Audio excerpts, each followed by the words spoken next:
What is up, Buttercup? Well, we're going to stay inside today and do a cook inside.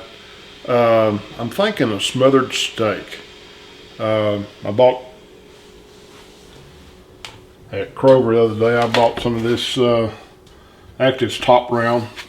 And we're going to cut these up probably in strips. I'll probably get 2, maybe 3 out of each one of these. We got bell peppers and onions that we'll saute down, and we'll make a roux, and then we'll make our sauce or gravy, whatever you want to call it, using beef broth. And we'll let this simmer for a while on low till the steak gets nice and tender and the gravy gets good and thick. So hang around. I'm going to get these things sliced up, and we'll come back and I'll show you how we're going to do it. So be right back.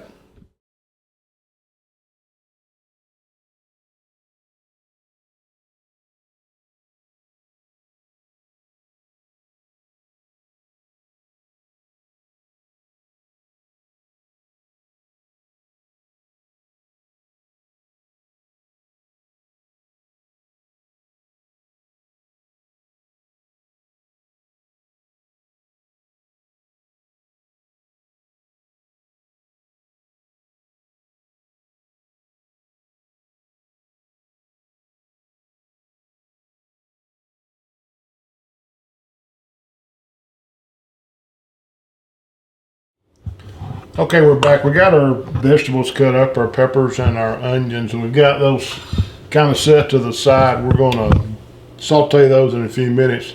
First thing we're going to do is we're going to flour our steak here. This piece, I don't see anything that needs to be trimmed off of it, so I think we can get 4 pieces out of this. Just kind of make them, you know, manageable sizes like this. I'll go ahead and cut both pieces that I've got up. We've got quite a bit of steak here, so when you're using your cutting board, I've seen cutting boards sometimes that slide all over the place when people are trying to cut things up. Try to secure your cutting boards so it doesn't move too much. It's a good way to get cut. Cut that little piece of fat off there, and we'll put it to the side. There's a nice size chunk, and another. And one more. It's got a little bit of fat on the edge here. I'm going to trim it off, and then we're good to go. I've got a cup of just all-purpose flour here, and actually I'm going to salt and pepper this meat before we flour it.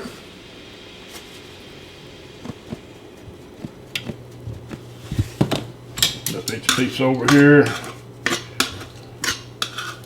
Do the same thing. Remember, on your seasoning and your salt, especially up high, and let it fly. You get better coverage.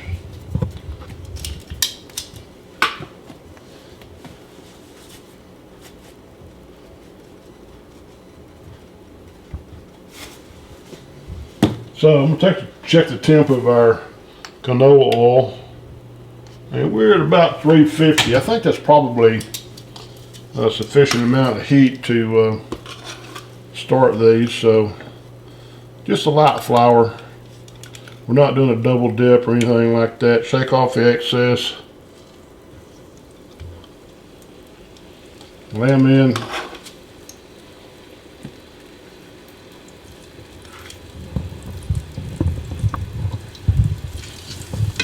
One thing you don't want to do is overcrowd your skillet when you're cooking.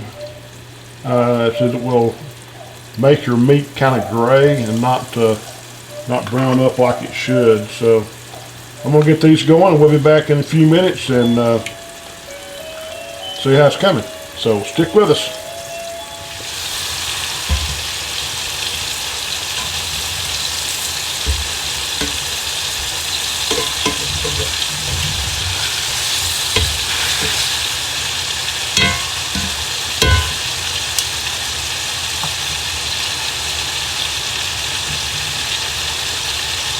Took our steak up. It's almost done. We scraped some of the fond up out of the bottom of the saute pan or the cast iron skillet. We're going to save that and put it back in a few minutes. But now we're going to dump our vegetables in. We're going to saute these down till they're nice and tender. Then we'll add our steak back in just a few minutes. So I'm going to mix these up and we'll be back with you in a few. Well, we got our vegetables kind of sweated out a little bit here. They're not near where I want them to be, but we're going to go ahead and put our steak back on top of this and turn it down on low and let it simmer. Let the steak continue to cook and tender up. I wasn't going to share my secret weapon with you on this particular recipe, but I think I'll go ahead and let you in on my secret, and that is this right here.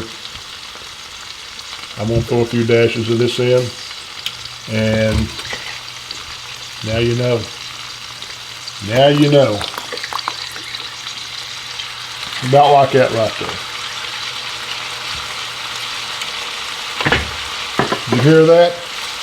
Those vegetables said thank you. Thank you for that Worcestershire sauce. So now we're going to add this meat back in on top. Kind of nestle it down inside the vegetables. There's our crumblies we got off the bottom. As you can see, the steak's not done. It's got a ways to go. But as we continue to saute this, it will continue to cook and continue to soften up and get tender.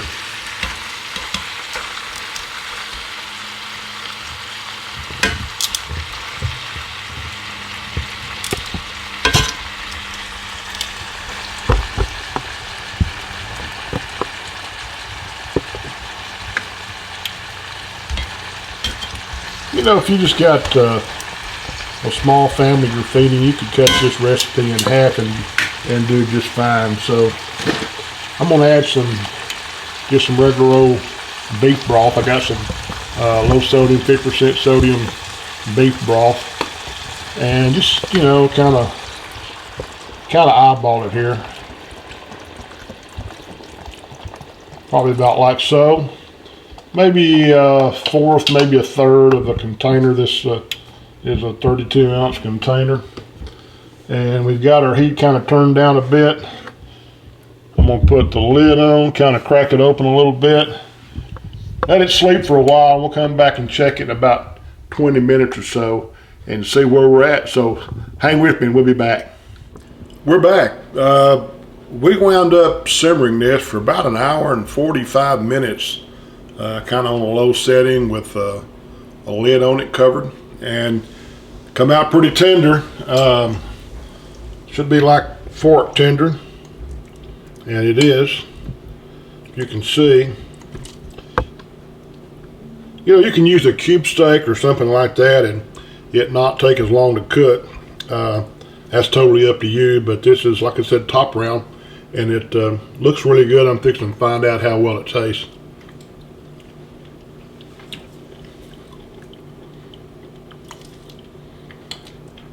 And as usual, I'm going to pass a bite back to the camera girl.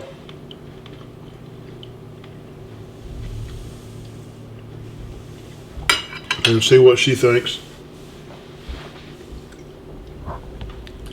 Hey, thanks for stopping by Just Cooking with the Guys. I appreciate you stopping and watching our videos.